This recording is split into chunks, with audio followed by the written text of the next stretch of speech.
بسم اللہ الرحمن الرحیم الحمد للہ رب العالمین الصلاة والسلام علی سید الانبیاء والمرسلین وعلی آلہ واصحابہ واہل بیتہ اجمعین آمین۔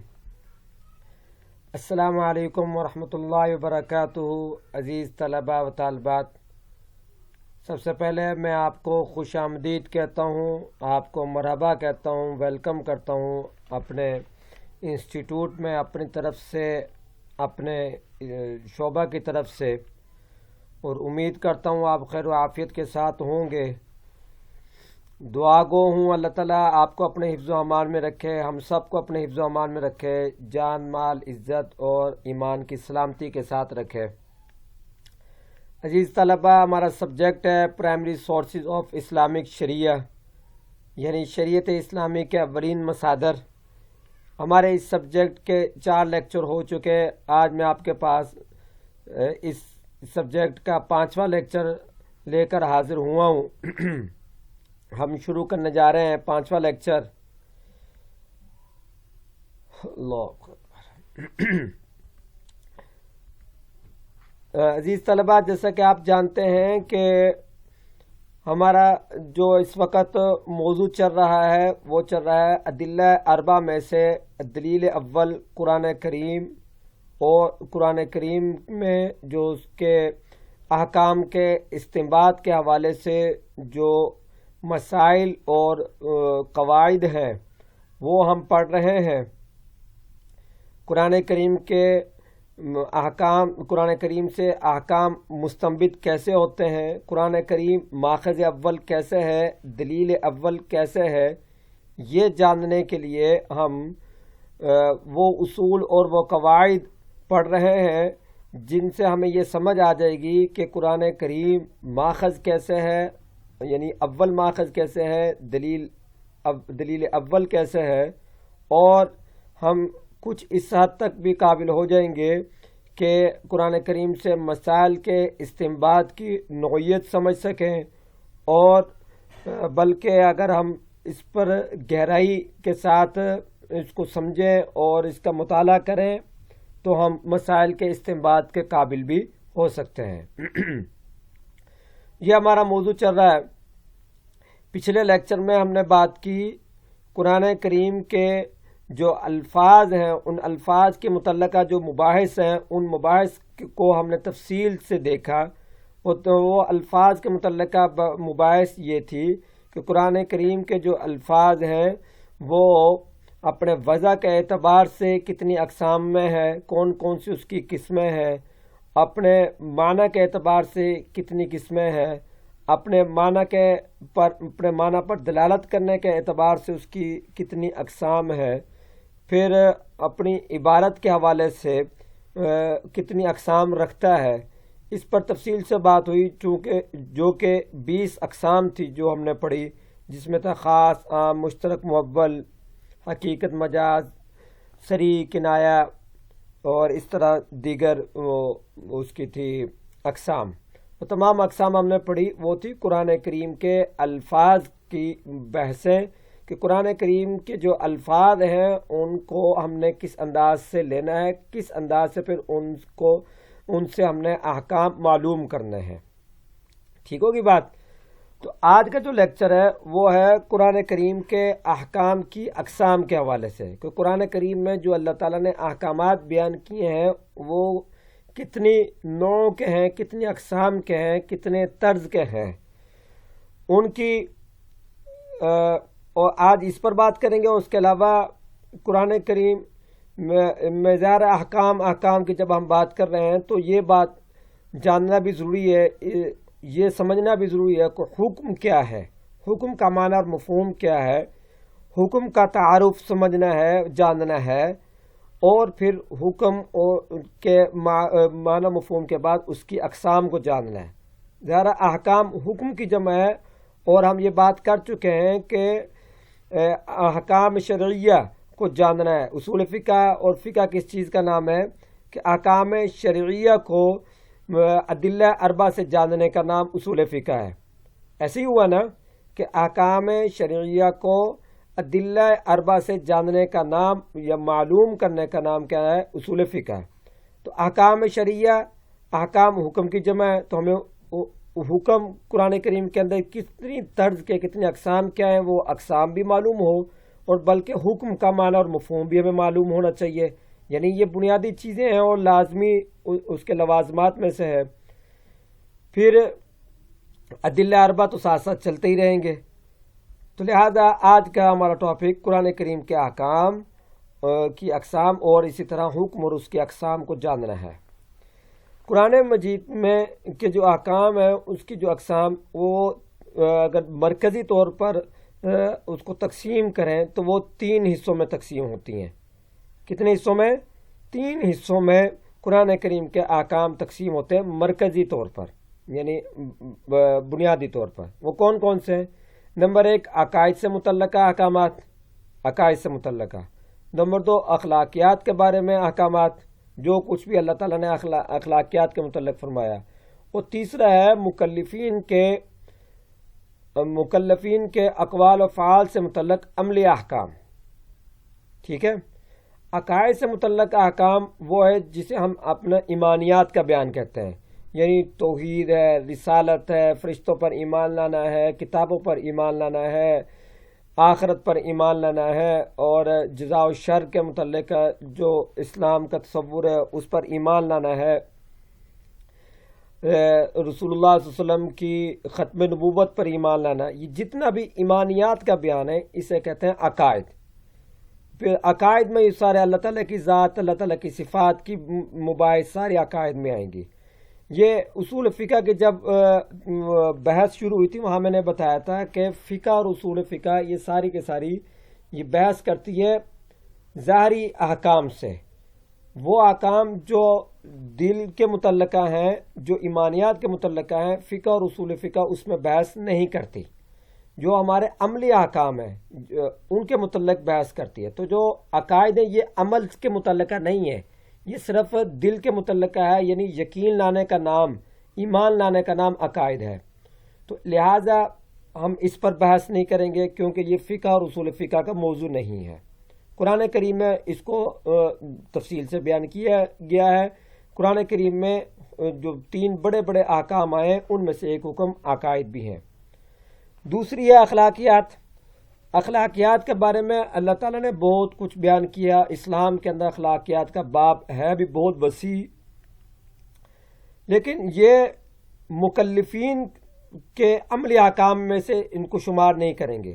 یعنی اخلاق کا جو حکم دیا گیا ہے، جسے حکم دیا گیا اسے اس کا مکلف نہیں بنایا گیا، اسے اس کا مکلف نہیں بنایا گیا۔ تو لہٰذا یہ بھی ہماری بحث سے خارج ہو جائیں گے۔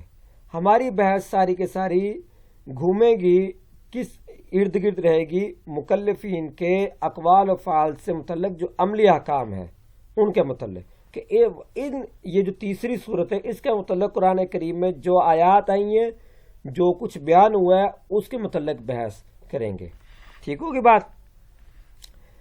مکلفین کے اقوال و افعال سے متعلق جو عملی احکام ہیں وہ کتنی اقسام کے ہیں، وہ کون کون سے ہیں، وہ آپ کے سامنے ہے، میں اسے بیان کرتا ہوں۔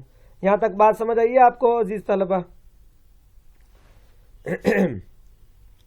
مکلفین کے اقوال و افعال کے جو قسمیں ہیں عملی احکام کے حوالے سے، ان میں نمبر 1 سب سے پہلے نمبر پر آتی ہے عبادات کا بیان۔ اور عبادات کا بیان بہت وسیع ہے، یعنی جس میں نماز کے متعلقہ احکامات، روزے کے، زکوٰۃ کے، حج کے، جہاد کے، قربانی کے، جتنے بھی ہماری عبادات ہیں، جتنی بھی عبادات، ظاہر ہے یہ عملی کام ہے، یہ ہمارے عمل سے یہ پورے ہوتے ہیں، ان کو ادا کرتے ہیں، یہ عملی کام ہے۔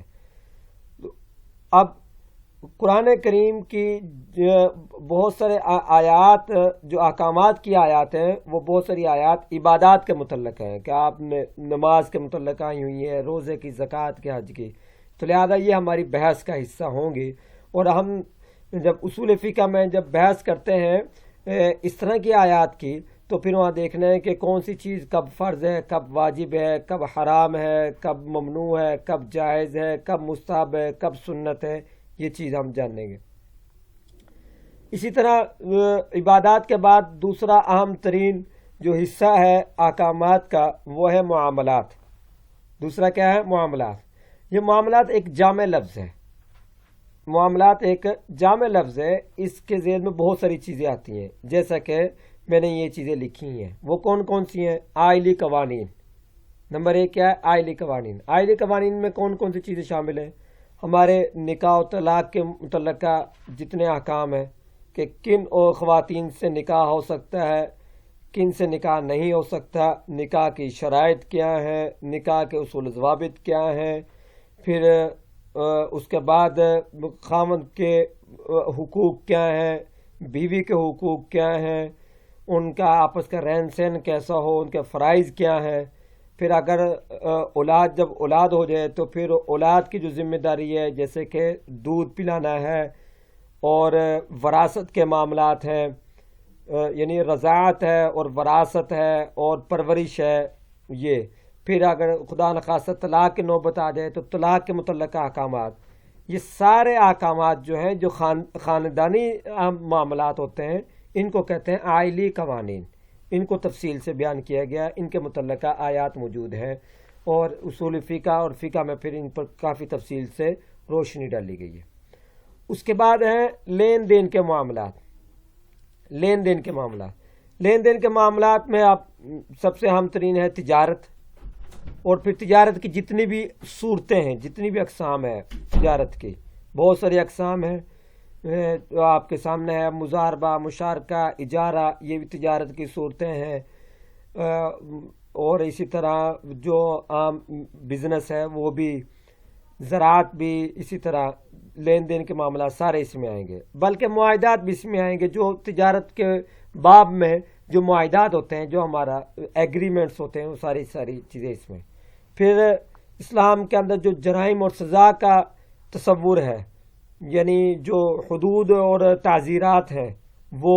اسی طرح عدالت و قضاء کے معاملات کے، شہادت گواہی دینے کے معاملات، اور قاضی کے متعلقہ معاملات، اور عدالت کے فیصلوں کی اہمیت اور اس کی حیثیت، یہ ساری چیزیں کہاں آتی ہیں؟ معاملات میں. تیسرا نمبر ہے نظام حکومت، یعنی اسلام سیاست جسے کہتے ہیں، کہ اسلام کیا تقاضا کرتا ہے، اسلام کا کیا نقطہ نگاہ ہے اس حوالے سے. یہ ساری چیزیں ٹھیک ہے. اسے کہتے ہیں مکلفین کے اقوال و افعال سے متعلق عملی احکام. تو عملی احکام کون سے ہوئے؟ عبادات ہوئیں، معاملات ہوئیں، اور معاملات میں پھر آئلی قوانین، لین دین کے معاملات، جرائم و سزا، عدالت و قضاء کے معاملات، اور وغیرہ وغیرہ، اور بھی اس میں بہت ساری چیزیں آ جاتی ہیں. پھر نظام حکومت. نظام حکومت کے اسلام کا نقطہ نگاہ کیا ہے نو حکومت کے حوالے سے، امیر کیسا ہو، پھر امیر کی حیثیت کیا ہے، اس کے حکم کو ماننا کتنا ضروری ہے، اور اس کے ذمے فرائض اور واجبات کیا ہیں، ایک ریاست کی ذمہ داری کیا ہے، ریاست کا قیام کیوں ضروری ہے. جیسے کہ قرآن کریم میں اللہ تعالیٰ نے فرمایا هو الذی ارسل رسولہ ودین الحق لیظہرہ علی الدین کلہ، کہ وہ اپنے رسول کو بھیجا حق کے ساتھ تاکہ اپنے دین کو غالب کر دے. اور دین کو غالب کرنے کے لیے پھر قرآن کریم میں ایک اور جگہ فرمایا کہ ہم نے ان کو زمین میں قوت دی تاکہ وہ وہاں پر دین کو نافذ کر سکیں. تو لہذا یعنی ان آیات سے معلوم ہوتا ہے کہ اسلام کا تقاضا یہ ہے کہ جہاں مسلمان رہ رہے ہوں وہاں مسلمانوں کی حکومت ہو. مسلمانوں کی حکومت ہوں گی تو وہ دین کو نافذ کر سکیں گے. یعنی یہ ضروری ہے کہ دین کا نفاذ ہو، دین کا قیام ہو، دینی ماحول پیدا کیا جائے. یہ ساری چیزیں، ساری تفصیل ہے اس میں. تو بہرحال بتانے کا، عرض کرنے کا خلاصہ یہ ہے کہ قرآن کریم میں عملی احکام ان معاملات کے متعلق ہیں، اور لیکن کہیں جگہ مجمل بیان ہے، کہیں مفصل ہے. کچھ مفصل، کچھ مجمل، کچھ کیا نام ہے بلا واسطہ ہیں، کچھ بالواسطہ ہیں. سب کچھ اسی طرح موجود ہے.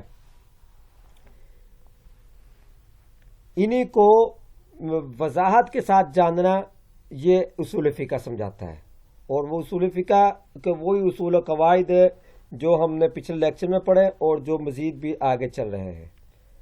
اب آگے کا لیکچر ہے، اگلے کا ٹاپک اور عنوان ہے حکم کا معنی و مفہوم اور اس کی اقسام۔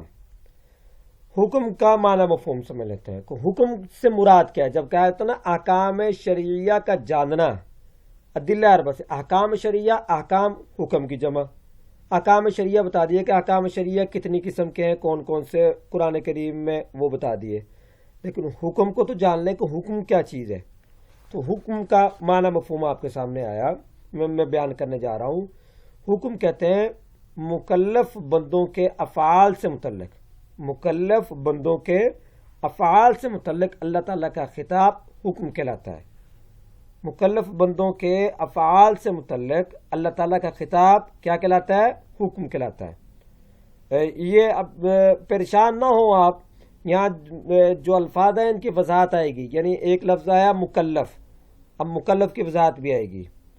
افعال اعمال ایک ہی بات ہے، وہ آپ جان چکے ہیں، اور اللہ کا خطاب کی میں تفصیل بتاؤں گا، سمجھ آ گئی؟ لیکن ابھی یہاں اتنا سمجھ لے کہ یہ جو کہا ہے کہ مکلف بندوں کے افعال سے متعلق اللہ کا خطاب کو حکم کہلاتا ہے، اس خطاب کی سے مراد کیا ہے؟ اس خطاب میں خواہ کسی عمل کے کرنے کا مطالبہ ہو، جیسے اقیم الصلاۃ، نماز قائم کرو، خواہ عمل ترک کرنے کا مطالبہ یعنی حکم ہو، جیسے کہ بہت ساری چیزوں سے روکا گیا ہے، سمجھ آ گئی؟ ولا تقربوا الزنا روکا گیا ہے، تو اسے کیا کہتے ہیں؟ خطاب۔ پھر اس خطاب کی کئی ساری یعنی اس میں بہت تفصیل ہے، ابھی میں صرف اس کا کیا کہتے ہیں ابتدائی خاکہ بیان کر رہا ہوں۔ یا اس عمل کے بارے میں اختیار دیا گیا ہو، ایک تو یہ ہے کہ واضح طور پر حکم دیا، مطالبہ ہے کام کرنے کا، اسے کہتے ہیں حکم دیا، جیسے اقیم الصلاۃ وآتوا الزکاۃ۔ ایک یہ ہے کہ واضح طور پر منع کیا ہے، جیسے لا تقربوا الزنا، اور یہ تیسری صورت یا اس عمل کے بارے میں اختیار دیا گیا ہے، ٹھیک ہے؟ آپ سمجھتے ہیں کہ اختیار دیا گیا ہو، اس کی بھی صورتیں ہیں، اور اس کو جیسے کہ مستحب ہے اور سنت ہے، یا سبب شرط اور معنی بیان کیے گئے، ان میں تفصیل ہے کہ سبب شرط اور معنی سے مراد کیا ہے، ان کی وضاحت کیا ہے، اس کی وضاحت آگے آئے گی اگلے لیکچر میں، بلکہ آج کے لیکچر میں نہیں، یہ سبب شرط اور معنی ان تینوں کی وضاحت، بلکہ یہ بھی شامل کر لے کہ اختیار دیا گیا ہو، ان چاروں چیزوں کی وضاحت اگلے لیکچر میں آئے گی۔ آپ لوگوں نے پریشان نہیں ہونا، ابھی اتنی بات آپ نے سمجھنی ہے، ٹھیک ہے؟ کہ اس عمل کے بارے میں اختیار دیا گیا ہو یا اس عمل کا سبب بیان کیا گیا ہو۔ چلتے چلتے اتنا بتا دوں، سبب سے مراد یہ ہوتا ہے کہ اگر یہ ایسا ہوگا تو آپ پر یہ چیز کرنی ہوگی، اگر ایسا نہیں ہوا تو وہ کام نہیں کرنا ہوگا۔ اسی طرح ہی شرط ہے کہ اگر یہ چیز پائی گئی تو آپ کو وہ کام کرنا ہے، اگر نہیں پائی گئی تو نہیں کرنا۔ اسی طرح ہی معنی ہے، ٹھیک ہے؟ اس کی تفصیل بہرحال آ جائے گی انشاءاللہ۔ اچھا، حکم کی تعریف میں جو الفاظ آئے تھے ان کی وضاحت کر دوں میں۔ ایک لفظ آیا تھا خطاب، ایسے ہی نا؟ خطاب سے مراد کیا ہے؟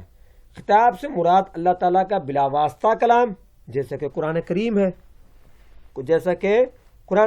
قرآن کریم کی آیات ہے، اور بالواسطہ کلام، بلا واسطہ تو میں نے بتا دیا نا، جیسے قرآن کریم، اور بالواسطہ کلام جیسے سنت رسول اللہ کی واسطے سے اجماع، قیاس اور تمام دیگر اسلامی ماخذ، یہ اللہ تعالیٰ کا خطاب ہے، یہ اللہ تعالیٰ کا خطاب ہے۔ تو اللہ تعالیٰ کے خطاب ہم مسلمانوں کے لیے دو انداز سے آئے ہیں، ایک آئے بلا واسطہ جیسا کہ قرآن کریم کے ذریعے، قرآن کریم کی آیات کے ذریعے، اور ایک ہے بالواسطہ جیسے جو کہ سنت رسول، اجماع، قیاس اور تمام دیگر اسلامی ماخذ کے ذریعے ہم تک آئے ہیں۔ یہ اللہ تعالیٰ کے خطاب ہے۔